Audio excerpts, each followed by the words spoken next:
This is tea time. Yeah. Making a difference.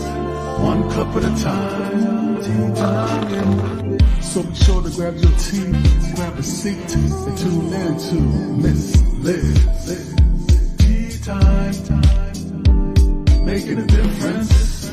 One cup at a time. Tea time, yeah. Tea time.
Well, welcome everybody. It is a Tuesday. That's right. And we have a special guest.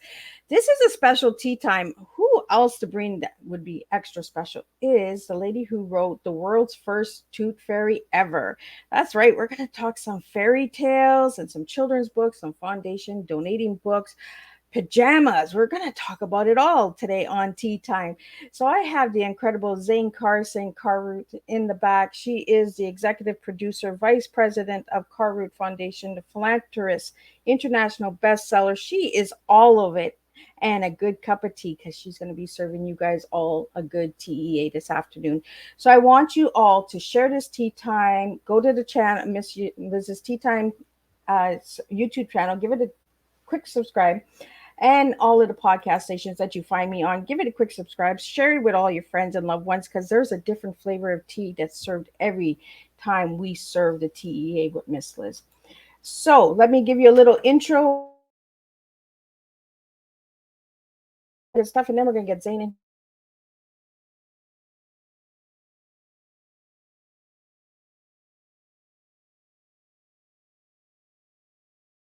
Loved ones. Oh, and we're going to start that. Are we okay? So if you see a bloop, Miss Liz is still here. You'll still hear me. Don't worry. Just keep on going. Disclaimer for Miss Liz's Tea Time live show. Miss Liz is going live using StreamYard. Before leaving a comment, please grant StreamYard permission to see your name at StreamYard.com. Please be advised that the content brought forward for any Tea Time show hosted by myself, Miss Liz, is always brought forward in good faith. However, may bring forward dialogues and opinions that are not representative of my platform. The facts and information are perceived to be accurate at the given time of airing. All Tea Time guests and audience participants are responsible for using their good judgment in taking any action that may relate to the discussion. The content brought forward may include discussion for some where they may be emotionally at risk. It is significant to know that this show is engaging in discussion forums only to offer and inspire awareness and connection and is not providing therapeutical advice. If you have any questions about the disclaimer or the panelist discussion, you may freely contact me, Miss Liz, through my email at bookingmissliz@gmail.com. Moving forward, should you choose to voluntarily participate in today's show in any aspect, I myself, Miss Liz, welcomes you. And should you find that this show is not made for you at this time, I respect those wishes and will see you at a later show at a later date and time. Now, again, all tea times this year in 2023 are done on a Thursday, except for special tea times and rescheduled tea times, which are done on a Monday and Tuesday. So now I'm going to get a little bit on who Zane Carruth is. She's a philanthropist. Zane Carruth is an award-winning international children's book author, a certified business etiquette and protocol professional, and sits on numerous nonprofit boards in Houston, Texas, as well as the vice president of Carruth Foundation. Carruth has completed 5 captivating books in the trademark series about the world's first tooth fairy, including the world's first tooth fairy ever, The Adventures of and Bella and her magic wand. Abella, I'm not saying, I think Abella, I think it is. Uh, Starts at Tooth Fairy School. Abella goes to the rodeo, and Abella gets a new hairdo, which is the latest book. So we'll be talking about that today. These books that teach responsibility and kindness. Her books have won admirable awards such as the Story Monster Seal of Approval, the Storybook of Approval, the Purple Dragonfly Book Award, and now the Parent and Teacher Choice Award, one of the most recognized international awards by both parents and teachers. Zane is also the executive producer of Abella First Tooth Fairy. She's a co-host a live stream broadcast on USA Global TV and radio titled Elegance, Polish, Demur, Demurmer, Demurmer, I can't say it, and Pause Living, the late the last Thursday of each month. I'll get her to bring that up. I'm having trouble again with my tongue here. One of Carruth's greatest joys as an author is donating her books to young children. She has served as a board member on the Houston Grand Opera Board since 2015 and serves on the Marketing and Communication Committee as well as Special Event Committee. She's also sits on the SPCA Board of Directors and serves in the capacity of Assistant Secretary and serves on the Capital Campaign Committee. She's very active on the Capital Campaign Committee for the new campus, and her personally raised over 3 million. She she has been on the board of directors of Discovery Green Conserv- Conservatory for 3 years. In 2020, Zane was honored to be named on ABC 13 Women of Distinction, an honoree of Houston Business Journal Woman Who Means Business Awards, received the Story Monster Book Award, and was elected as a 2020 Top Impact Maker honoree by CKW Luke magazine. Now, let me get her in here, and anything that I've said incorrect, I'm going to get her to share with you. My tongue is just twisting today, and I'm going to get Zane to share with all of you guys. So, let me get her in here. Welcome, Zane. Hi, how are you? Oh, I can't hear you. Why can't I hear you?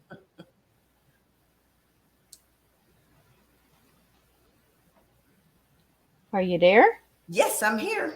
Oh, there you go. I can hear you now. Okay, good. So, Zane, for all the things that I said wrong, if you could correct it really quickly, and then we'll get into the books and all that good stuff. Oh, okay. Well, the broadcast is called Elegance, Polished Demeanor, and Posh Living. And I have guests on there who, in their own way, contribute to an elegant way of life for someone. And that can be an interior decorator, a doctor. Really, everybody has something to contribute. And it's just a fun show. It's 30 minutes long, and it's pre-recorded, which is good because you can, cut out the bloopers. But and I did a lot of bloopers last week for some reason. One of those days. The bloopers are what sell everything, man. Oh That's what I my tell everybody. gosh. Miss Liz is, I'm the blooper lady. Like, I can't pronounce stuff sometimes, and I'm just like, what the heck is going on here? Well, join the club. I'm with you. I hear you. I feel you. So, Zane, I want to get into who you were as a little girl and who you are now as a grown lady for the viewers that are just tuning in. Well, I grew up I grew up in a small town, which gave me a lot of unique opportunities that are only available in a small town. We were big on Friday night football. My parents had parties one right after another. They were big in bridge. They were big in dance clubs. So we always had people at our house. We were always getting ready for a party or cleaning up after a party. And I grew up in El Campo, which is a rice farming community. I just like to say of the world, but it's really not of the world. But it's a rice farming community in the South. And it was just a different way of living because everybody had a rice farm that we would go to their farms. Maybe we'd ride horses, but it was just a lot of fun. And there's a difference growing up in a small town, I think, versus a big town because, you walk to your best friend's house, you get on your bike and you ride over there. And everything was just a lot simpler back then. I like small towns. I come from a small town. Where I live now, they call it like a semi city, but I grew up in a small town of less than 12,000 people. So Oh, what town? Hearst, Ontario. So it's way up north. I'm in Cornwall now, but I Oh, come from the northern cold, -50 weather. Yes, I'm an Eskimo. oh my word. Yeah, you oh gosh, well you've got thin blood then if you can live like that. Oh yeah, I got the northern thick blood in me. Yes. So Zane, what got you into writing children's books? Well, I've always loved to write, and I actually had a teacher that encouraged me. I wrote a little story one time. We were told to write a story in English class, and she raved about it. And I didn't grow up hearing a lot of real positive. My parents just were not that way to shower you with a lot of positive affirmations or compliments. So I was so taken back by getting compliments that I thought, well, this was really neat. So I started writing in a journal, and I just love to write. And one day, about 27, 28 years ago, I picked up a spiral notebook and just started writing a story based on my daughter, but it was about a little fairy, and had no idea where this story was going to go until she lost the pearl off her tooth. And I thought, oh my gosh, this could be about the tooth fairy. So I took that idea and wrote the book, The World's First Tooth Fairy. And it just explains how the legend of the tooth fairy came about. You'll never have to wonder. Once you read my book, you'll know, and then you will have peace about it. Well, and so many of us have grew up with the tooth fairy, right? And Yes. it just brings us back to the little girl or the little boy. Oh, put your tooth under the pillow, or some of us were taught to put it in our socks, put it on the bookshelf. Like there were so many different stories, right? Well, I just love the title, the world's first tooth fairy ever. Like it's so original. It's the world's first tooth fairy, guys. Like this tooth fairy goes around the world. yeah, that's it. Bada bing, bada boom. It's over. Yeah, that's it. Every country has a different tooth fairy tradition, and that was a lot of fun when I did some research on that topic for a paper I had to write, or an article I had to write. And so all over the world, people celebrate the passage of teeth. It is a rite of passage for children, as we all know and love and have experienced firsthand. So Zane, doing all that research on the tooth fairies and the tradition, what was the one that shocked you the most? I think probably maybe Mexico, or one of them. It was a rat. Was their tooth fairy? It wasn't a fairy. It wasn't as pretty like what we have, but they had different animals that represented, getting that tooth or the tradition. And that's what surprised me the most is some of them weren't as pretty as ours. They weren't as whimsical. They were just different, just very different. Wow, I just learned something new. That's what I mean. When we don't know, right? We need to educate, and we need to bring that to the table so other people can understand. Yes, yeah, and that's an interesting topic to Google. Tooth fairy traditions around the world, and I may have it wrong. It might not have been Mexico that had that rat, but somebody had that, and I'm still traumatized by it. Yeah. Well, I know growing up, if I lost my tooth at different places, like if I lost my tooth at grandma and grandpa's, we had to put it in a certain spot. If we lost it at home, Really? we put it under a pillow. If we lost it at a friend's house, we were supposed to put it into our socks because the tooth fairy was coming to visit and when you go to sleep, you take your socks off. Yeah. So it didn't know to find it under the pillow or find it on the dresser. So I was always like, why in the sock? Like, seriously? Like, it's going to be like, why there? I love that. Well, Yeah. you had imaginative parents and playful parents, it sounds like. Yeah. Well, I had imaginary friends, parents. Yeah. Because I didn't sleep always very helps. much at anyone's house. But I mean, the ones that I did, I think I lost 2 teeth at a friend's house. And they were like, put it in the sock. And I was like, what? I've never heard that. Now you're going to have to repeat that sometime. I think that's very clever. Right? It's the sock fairy. Yes, the sock fairy. So how did you get the name for the little fairy? I love the name. I just kind of researched some names, and I just love the name Abella. I think it's very pretty. It's feminine, but her best friend's name is Darcie, Darcie, and her brother is Gage.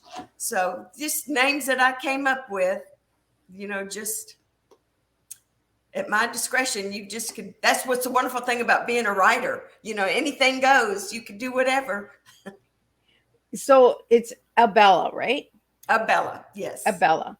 I don't know why I was putting that M in there. Like I was putting Annabella. I don't know why. A lot of people call her Annabella, or they pronounce it lots of different ways, but it's just real simple, Abella. Instead of Bella, but it's Abella. So Abella has gone on some really incredible adventures. Yes, she has. Yeah, she got her magic wand, and then she started a tooth fairy school, and she goes to the rodeo, and she gets a new hairdo, and that's always fun too. Well, we were talking about the hairdo in the background because we were talking about perms. I don't know if any of your viewers out there have ever gotten a perm when you were a little girl and you were just like, oh my God, this is bad. But you do it again, the second and the third and the fourth. You go to the drugstore full of hope. You have so much hope that you're going to get these luscious, gorgeous curls. But what do you end up with?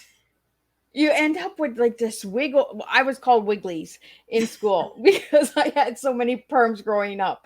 Everybody called me Wiggly Giggly. And I was just like, oh my God. Cute. Yeah, yes. Well, I giggled when I got nervous. I always, when I got tired, I giggled. When I was nervous, I giggled. When I was scared, I giggled. So I have the nickname Giggles. I bet you do.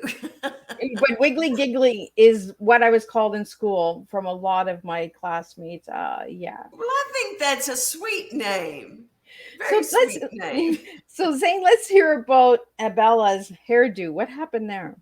Well, she wanted something different. She'd worn her hair the same way all those years, and Darcy tried to talk her out of it. Darcy's her best friend and is in every book as well. And so Bella said, no, I've already bought the permanent from the drugstore, and I'm going to Miss Clark's house this afternoon, and she's going to give it to me. So off they went. Well, Bella was really excited, and then she kept watching her roll her hair in these little bitty tiny curlers. And even Bella was smart enough to know those little bitty curlers for my long hair is going to be disastrous. So oh my gosh, she just had hair this big. Bella's hair was everywhere. That's usually what happens, right? In the door. Yes, just So she didn't panic, but they went to the beauty salon, and the lady fixed it. And Bella, the moral of the story is, so what? You tried something new, it didn't turn out. You can always fix it. Usually most everything is fixable. And her best friend Darcy was with her every step of the way, because the books kind of focus, the thread between all my books is friendships, and how Darcy is a good friend to Abella, because Abella's the one who does everything, and Darcy's just happy to go along, get along kind of gal. I like it. Well, and your books are about taking responsibility and kindness. So yes. Is there a message in each of the books that you've shared? Yes, there certainly is. Especially the very first one was about bravery, because she got lost and she didn't freak out. She just stayed calm, thought about how she was going to get home. And anyway, she was rescued. And then the second one, she gets her magic wand. Well, she messes up her brother's baseball game. Well, she took responsibility for that and apologized. And Darcy was so sweet and didn't make her feel bad about making that mistake. And then going to the rodeo, she followed directions when she didn't want to. She wanted to do what she wanted to do, but the mother cow told her differently. And she followed directions. So that one was a lot of fun. And then the hairdo one is just, trying something new, being brave, taking responsibility, but, don't freak out over it. Things happen in life. It's okay. And don't do it again. But yeah, don't do it again. We already know where that goes, right, Zane? We do it again. For some reason, you just think the next time. Yeah, because I didn't ever get curls like you did. My hair would just burn because my hair is so fine. It was horrible. It was just terrible. But I did it numerous times. Yeah, my hair is so thick, I look like a big old sheep. It was like poof. Oh, I bet you would look like Abella. Who knows? knows? Maybe Miss Liz and Bella will have an adventure together. Go. I just love how you bring play to your books, the children's books, because we need play, we need imagination, right? Uh, Oh, yes, we need those yes. kids opening up their minds and just trying and getting brave, getting courageous. Well, thinking outside the box, doing something different, spreading a little kindness and humor. I mean, I think innocence really needs to be brought back into our children's lives. And I did a 3D video of a Bella. It's called A Bella's First Tooth. The guy who produced Thomas the Tank Engine produced it, and then the guy who won a Grammy for Mr. Rogers' Neighborhood did the song. And it's wonderful. But the whole reason I did that, I was really hoping to get a series picked up, which it has not happened yet, because I just thought, we've got to bring some innocence back to kids, especially these TV shows they watch. It's so Yeah, boy, it's some of over the the top scary. I think, just personally, yeah. I think it's too much, the way violence and but just bring back. I mean, my kids grew up watching Casper the Friendly Ghost, Speed Racer. I mean, innocent little things. Yeah. But we need that. We need to bring that back, and that's why I'm am proud of my books, because they are just pure friendships, pure innocence, and they just take you to a different place in your mind. I am so glad that you brought that up, Zane, because we need to bring the innocence. We need to bring children back to being children. We're Yes, forcing them to be adults way too soon. We're giving them topics that they don't even need to be talking about. Go and read a fairy tale book, and open the mind. Imagine, have some imaginary friends. I had a lot of them growing up. did you? And a What were some lot of of their them got me names? in a lot of trouble too, because I would go and take the rhubarb from my grandma's garden and say, "Oh no, but Betsy took it from you, Grandma." She'd be like, "Betsy's not here, Miss. You know, Liz is here," and I'd be like, "Oh shoot!" And then I would try and blame it on my siblings because I loved the rhubarb, and she always knew it was me because I always went in and grabbed a container of sugar. I busted myself with the sugar. Oh, I've never had rhubarb, but evidently it needs sugar to taste good. Oh yeah, it makes the world of difference. Just add the sugar, and the rhubarb is good. And you would eat it raw? Oh yeah. I- You just oh, pull it out of the garden?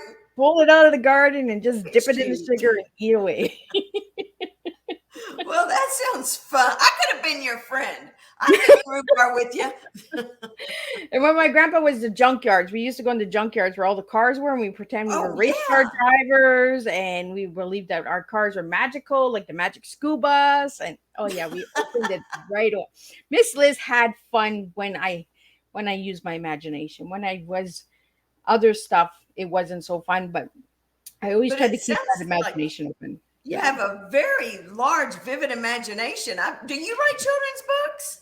Not yet. Well, I think there's a book in there, and I think there needs to be some rhubarb in there. Maybe I'll write that. My grandma's 97, so I can ask her some of the things that she used to tell me when I used to get caught. So That's a good idea. Yeah, now's the time to do it. yeah, yeah. My grandma is my best friend, so we need to Oh, keep that relationship alive. And get imagination from the older people because the seniors they got a vivid imagination too, and they could write a good yes. story. Well, and that would be a good project for y'all to write that book. I think you and your grandmother should do that.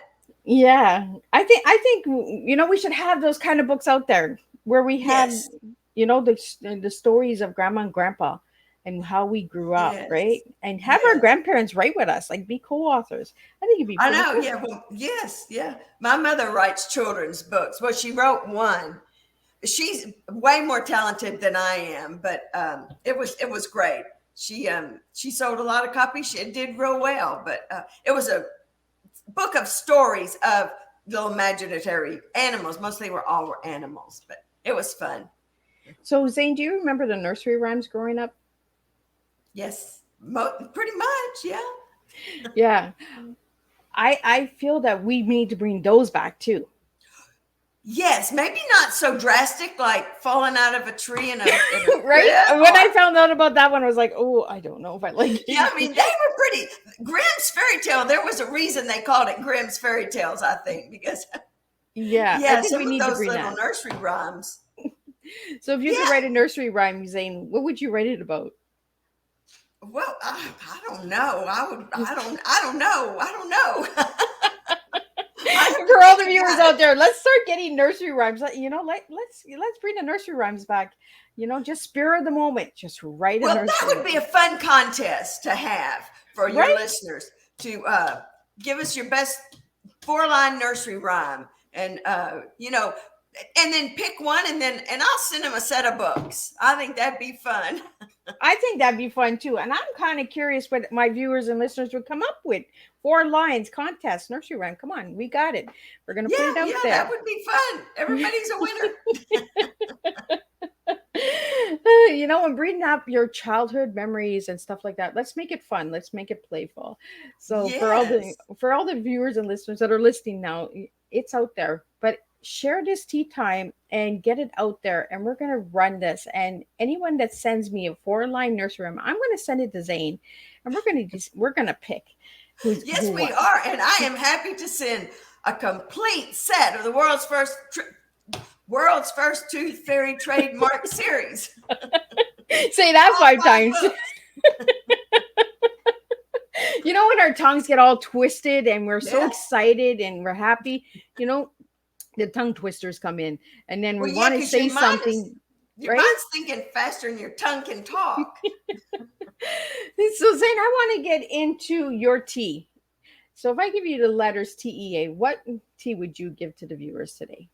Well, I would think that kindness, responsibility, friendships. I'm a huge believer in not kicking people when they're down. And you see that a lot in my books, because Lilabella, she's obnoxious. I mean, not obnoxious, she's rambunctious. And she does a lot of things that, come back to haunt her. But, she always makes good on it. But her little best friend, Darcy, never makes her feel bad. She just says, oh, remember when you saved that little frog, or remember when you did that? You're an awesome maker, Bella.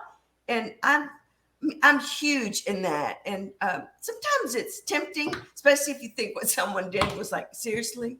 But you just have to bite your tongue and not make people feel bad. People beat themselves up enough, in my opinion. At least I know I do. I don't need anybody reminding me of coulda, shoulda, done, woulda, better. But we all know we could have. What it could have, should have. We've all been down that road, right? Yes, yes. So, Zane, growing up, did you ever say that woulda, coulda, shoulda? I think I didn't hear about that really until I got in high school, or maybe it was out of high school. And I remember my friend who said it, coulda, shoulda, woulda, but didn't. And I thought, okay, now that makes sense. That makes a lot of sense. Coulda, shoulda, woulda, but didn't. Didn't even go there. No, I wish I'd have thought of it though. I want to get into your favorite color, Zane. Your favorite color is My favorite blue. color is blue. I love blue and yellow together, and I love blue and orange. I just like blue. I just love blue. I have a lot of blue in my closet, and my decorating in my homes is a lot of blue. So it's blue. It's blue. What's your favorite color? My favorite color is blue and orange. Blue and orange. Yes. Yes. I love those two combinations together. Like an orange striped shirt and a blue blazer. To me, that's just knockout killer. I love that. Right? I find it's because you're adding the sky and the sunset together, right? But very clever. Oh, you see, that's a good imagination. Yes. Because the sunset has to move the clouds in order for it to shine. Yes. Yes. Well, I'm going to remember that next time I wear blue and orange combination. So does blue represent anything for you growing up? No, I just find it a pretty color. Yeah. No. I mean, my favorite bird is a red bird, but my favorite color is not red, and my favorite bird is not a cardinal. I mean, a blue jay. Yeah. It's just Whatever. We're just flipping it all over. We're just having a good old twisted tea here. Yes. So, Zane, I asked you one word to describe yourself, and you gave me the word passionate. Why that word?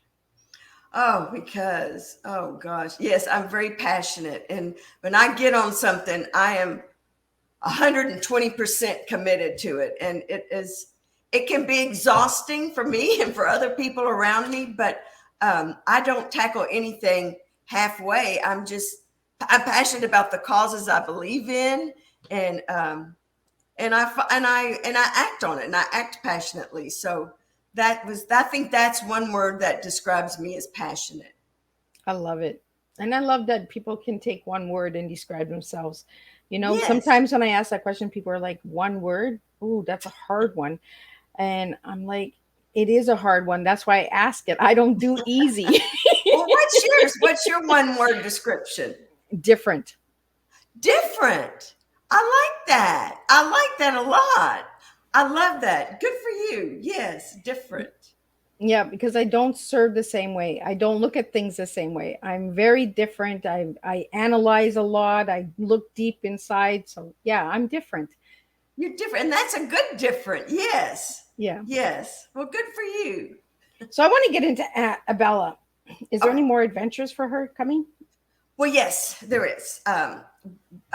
She's going to get into meeting some racehorses. We have a couple of racehorses, and one of that's going to be in the book is called "That's My Boxer." All one word. That's my boxer. And he got hurt several different times, but he still made it to the track. Anyway, so she's going to befriend him, and it's going to be just a fun book. Well, all of them are fun, 26 pages, lots of big pictures, but it will be about the racehorses. And ideally it would be a trilogy, but I'm just not sure. But we go to Saratoga Springs in upstate New York for the summer, and that's where they have a lot of horse racing. So I've met a lot of people with farms up there that have keep the racehorses, when they become sires or mares. So I've made a lot of friends in that. So I have a lot of people I can talk to and interview and get a lot of background stuff. I think that's really cool. And I like that. And that's my boxer. I like that. That's my boxer. That's my I boxer. love that's my boxer. Say that 5 times. That's my boxer. That's my boxer. Oh, he is so playful. He loves to play with my hair, and he's so sweet. They're wonderful. They're like dogs in a lot of ways. They recognize your voice, your smell, and your mannerisms. So he's a sweetheart. He's not so fast, but he is very sweet. So when is that book going to come out?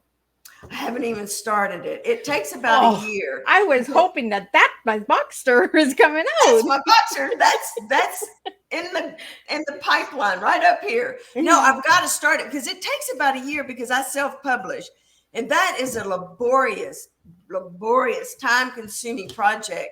Checking, double checking, and you've got to hire all these people to fine tune it, but it takes about a year. So I need to get started on it because one of the ladies in Saratoga, she's got a fabulous farm, and she invited me over. She says, "Oh, you've got to include these animals in your next book." And so I went and I took pictures and I wrote notes. And so, yeah, I got a lot to put in that book. There's a lot of pressure about that book actually now.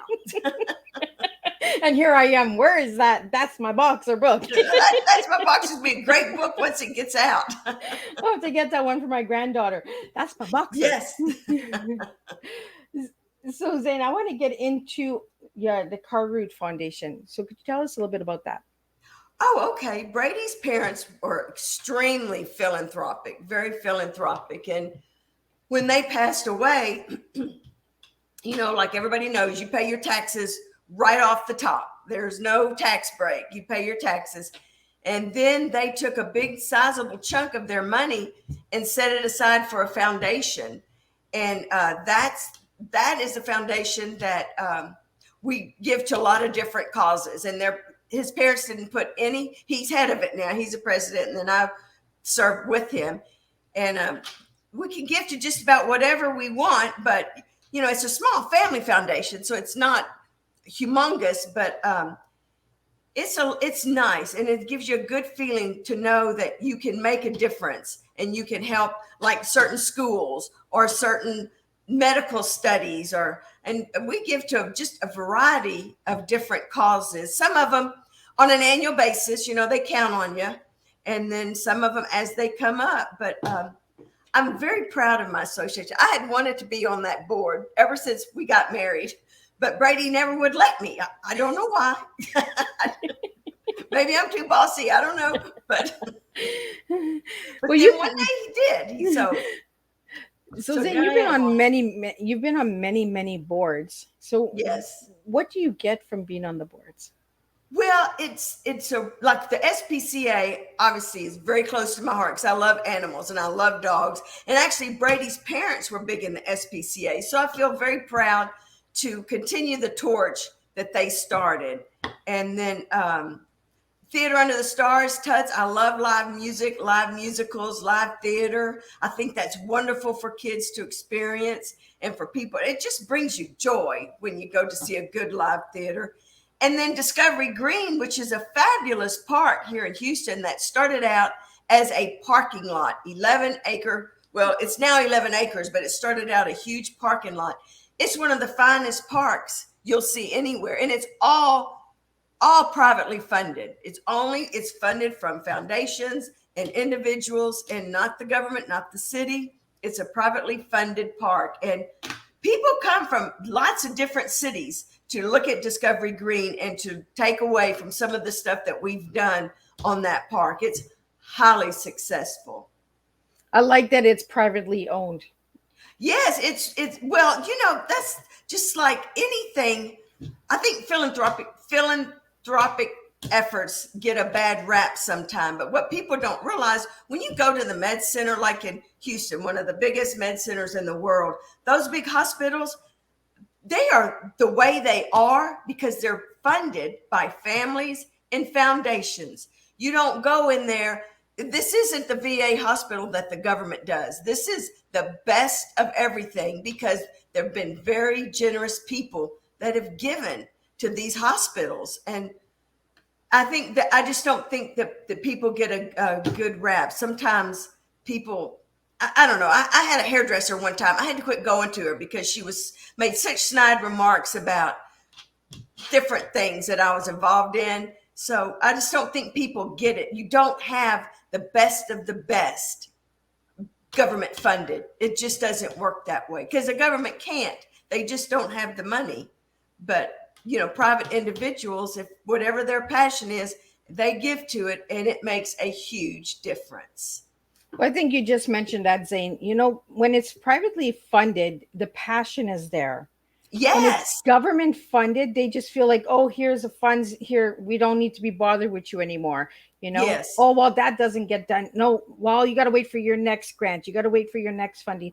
But when it's privately owned, the passion is there, the purpose is there, and you have people engaging in the foundations, in the boards, asking, why is this not working? Why is that working? A lot of government, we get a lot of stigma on privately owned fundraisers and foundations and organizations because the government fund comes in and says, oh, no, but they don't have this, they don't have that, they don't have this. But they're the ones that don't have all of those things that they're saying we don't have. Exactly. And the nice thing about privately funded organizations like parks and hospitals and whatever is they're constantly improving. They never get stagnant. It's like there's always fresh ideas, fresh new events coming up, or for parks, it's anything. But just like the SPCA, that is privately funded. And that we have a fabulous campus, the SPCA, and it treats every kind of animal in the world. We've had bears, bobcats, and everything, eagles, but privately funded is a good thing. And I think everybody benefits from these generous people who do that. Well, I really want to just thank you for being on these boards. We have so much stigma in the world on the good stuff, and we have all of the positive on the negative stuff. I We really know. just got to flip it. Like we need We've to, yes, you know, it's just like a that flip just goes. burger. We just got to flip the burger. Like That's right. Just bring everybody some needs of to that start eating a innocence good back. burger. I think and people are not eating enough burgers. That's what it is. so, Zane, you've raised over 3 million. So is that with all of the different boards that you've been on, or No, just the one? that's just the SPCA Oh wow. because we're building a new campus and it's expensive. And no, I was on the capital campaign committee, and that I got private donations and from foundations and individuals, and then we've chaired 3 of their galas. That's a fundraiser event, and actually we'll probably chair it again next year. It's their 100th year anniversary for the SPCA in Houston. 100 years, that's pretty good. Wow. They've done a tremendous amount of good. They train a lot of these dogs that go to the vets, those rescue dogs. They train those. And so they do a tremendous amount, the Houston SPCA. So do you have any events coming up? Yes. We are chairing the Tuts Gala, Theater Under the Stars, November 11th. And then we'll be going to the SPCA Gala October 27th. But yeah, that's I've got two or three more tables to fill. Awesome. Now I want to get into, you had mentioned to me in the background before we went live about pajamas. So let's Oh, get yes. into what's going on with pajamas. I'm so excited to get this out there. Well, Neiman, and thank you for asking, but Neiman Marcus has a program that's called Books to Bed, and they pair a pair of pajamas with a book, and they have selected my little books to be part of their program. And see, they designed this little pair of pajamas with the illustrations from my books, and it's in size 2 to 10. Look how cute. Isn't that adorable? Beautiful Christmas gifts to go with books and Yes, pajamas, and right? the official launch is October 14th in the Galleria in Houston at Neiman's. And you can reserve your copy by going to RSVP Houston at NeimanMarcus.com. And then once after the 14th, they will be online in the Books to Bed section. If you just pull up Neiman Marcus, click on Books to Bed. I mean, they've got some great books. Madeline is there, The Little Engine That Could, Love You to the Moon and Back. So my little Bella's in good company. So how did you find out about Books to Bed? It was the grace of God.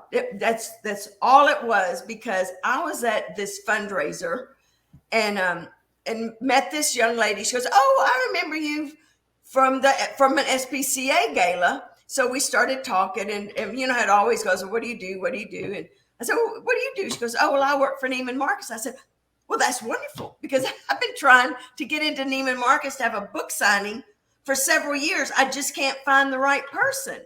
She goes, "Well, that would be me." So she gave me her card, and we scheduled to meet for lunch, I don't know, about 2 or 3 weeks later. And when I got there, she said, "Have you heard of our Books to Bed program?" I said, "No." But anyway, so she sent all my books that I had sent her to the department for Books to Bed, and they voted on putting my books in the program. So you could have blown me over with a feather. So it's taken about a year to get this far with it. But let me show you the pajamas again, so you see how cute. See, look. Oh, they're adorable.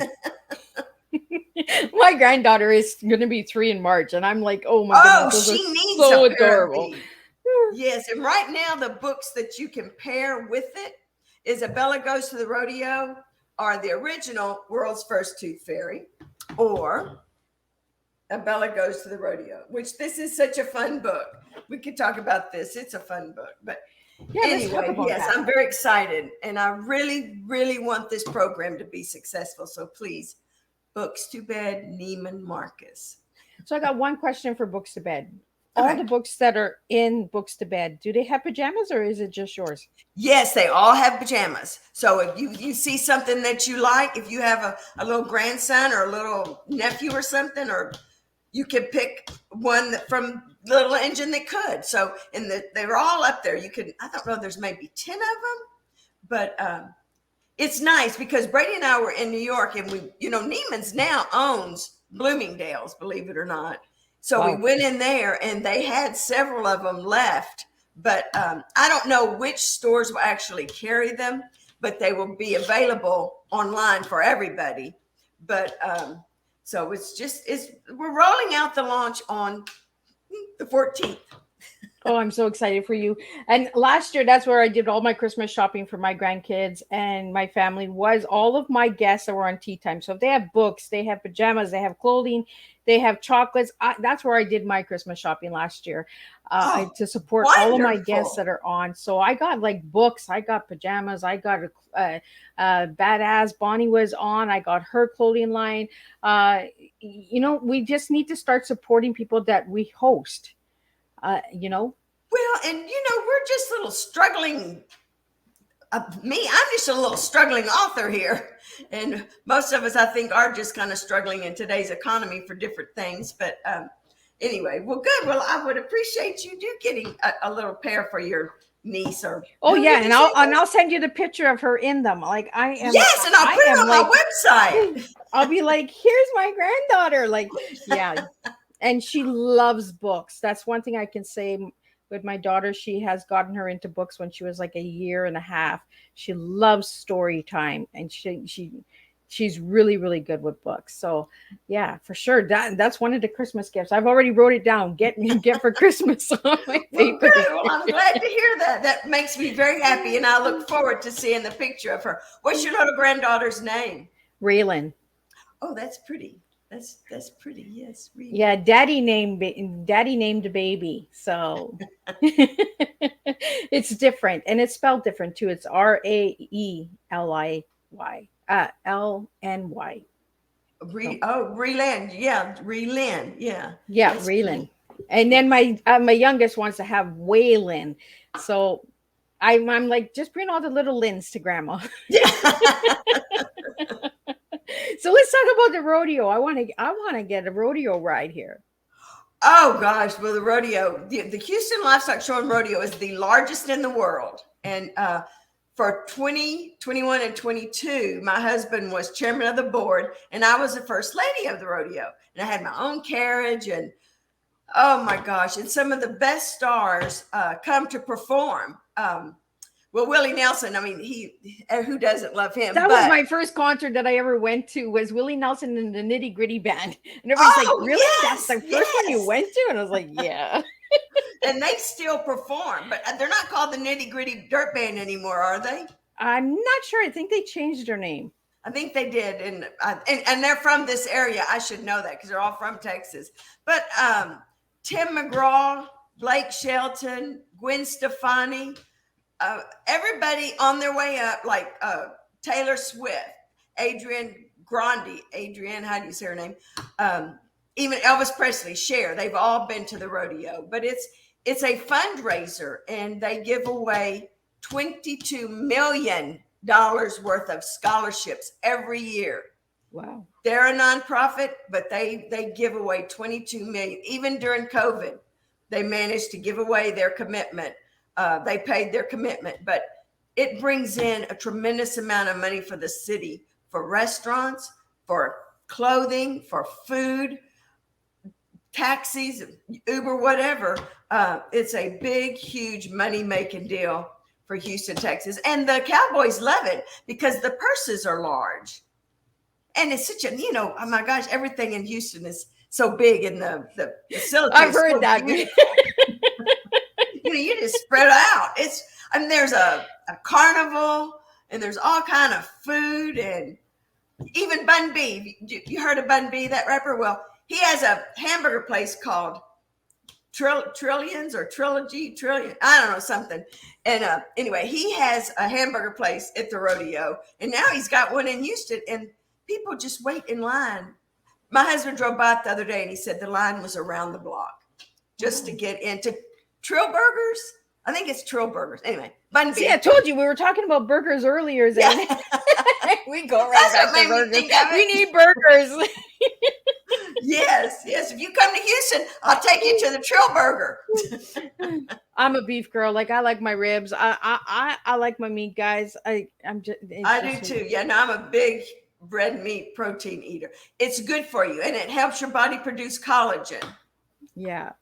So I want to talk about Abella in the rodeo. Is that why you wrote about the rodeo? I did because I had access, to everybody. I mean, I interviewed the world's greatest, bravest bullfighter, Leon Coffey. Now he's not a bullfighter like in Spain, but what they do is they divert the bull's attention. When the cowboy gets bucked off, that's what a bullfighter is. They save that life. So I interviewed Leon, and it's a wonderful experience to be able to go backstage like that and see all these people and just experience it firsthand. So that's why I wrote the book, because I had access to a lot of stuff that people didn't know about. Can you show us the book? Yes, certainly. Oh, I love the color. I love the cover. Like the colors are just beautiful. There's Leon Coffey, the greatest, bravest bullfighter in the world. Wow. He is great. He was so tickled when I wrote that book about him. And the rodeo was so sweet that we had about 3 book signings 2 years in a row. And Leon would come and, I'd do the book reading, and it was a lot of fun. I was very pleased that they sell the book at the rodeo, because you feel bad. The chairman of the board's wife wrote a book about the rodeo, and they rolled their eyes, but once they read it, they saw it was okay. I was just going to ask you, do they sell it at the rodeo? Yes, they do. They do, and it's a good seller. Yeah, it's all propped up in their different merchandising areas. I think it's nice to have children's books in different avenues like this. Well, yes. The main thing is people grab them on their way out because they don't want to walk. Because these are big books. These are, look, big. That's not some little bitty book you can put in your purse. So anyway, it was a lot of fun. I enjoyed writing that book because I just fell in love with Leon Coffey. He was so nice and accommodating. I think every bone in his body has been broken, and he's had several concussions because he used to be a bull rider, but even as a bull fighter, he would get bounced around, and I don't think he was ever gored, but bad. I mean, he hit the dust a lot, but anyway, people love him. The crowd goes nuts when he comes out on the field. Well, I think it's amazing that you opened that door too, because there's not many children's books out there about rodeos. No, and what was a learning experience for this was you have to stay on that bull or that bronking horse for 8 seconds to qualify. So they have to hold on to the saddle horn with their hand up in the air for at least 8 seconds to qualify. Then they can jump off if they haven't already been pitched off. But yes, that's the 8-second rule. That's what that means. Well, 8 seconds is a long time when you're riding something like that. 8 seconds is a long time. And, sometimes, I've watched those bulls are so crazy. I mean, some of those guys get beat up just before they ever get out of the chute because, the bulls just all over the place. So what's the name of the person that runs out? I always called it the clown. I thought it was the clown rodeo. We don't call it clowns anymore. His name is Leon Coffey. Mr. Leon Coffey, the world's greatest bullfighter of all time. And he's been inducted into the Cowboy Hall of Fame and a lot. Yeah, it's all in my book. It's all, see, there's Mr. Leon Coffey. He's great. So Zane, we're almost at the end here. I want to talk about some of the awards that you received, like the ABC 13 Woman of Distinction. Oh, okay. Let's talk a little bit about that for viewers out there that might want to know a little bit more about that one. Well, it's the group, ABC News or whoever it is, they just select a certain amount of women. I think my year was 8 women. And it's based on your philanthropic efforts, things you've done, how successful you are in the community. And it's a humongous honor. I mean, I was so thrilled to get that because I don't know, it's just something fun to celebrate. It was just, I was happy to get that. That was, because you get a new dress, and my granddaughter came in, and my daughter and her husband, and my husband, we were all at the ceremony, and I walked down that little runway in my dress. So let's talk about the Book Monster Book Award, Story Monster Book Award. Yes, Story Monsters. Well, that is they have a contest every year, and they have a lot of different categories, and you select the categories you want to be in. One of the categories is, illustrations, or the book cover, or the book itself. So I just always enter it for the book, and then they just pick, for different categories. And so I was thrilled to have been. I think every one of my books have won something from the Story Monster platform, whichever category it is, Purple Monster or whatever they are. Yes. So Zane, what message would you like to give to all the little kids out there? Just be nice to yourself, be nice to your friends, be nice to your parents, and read books. There's a whole world out there for you to read books. It increases your vocabulary, your imagination. It can take you anywhere you want to go. So read books and read them to your little siblings. That's my message. And what message do you have for the adults? Be nice to yourself. Be nice to others. And read to your children. And have a burger. And have a burger, for Pete's sakes. Let's flip the burgers, right? Let's really get it out there.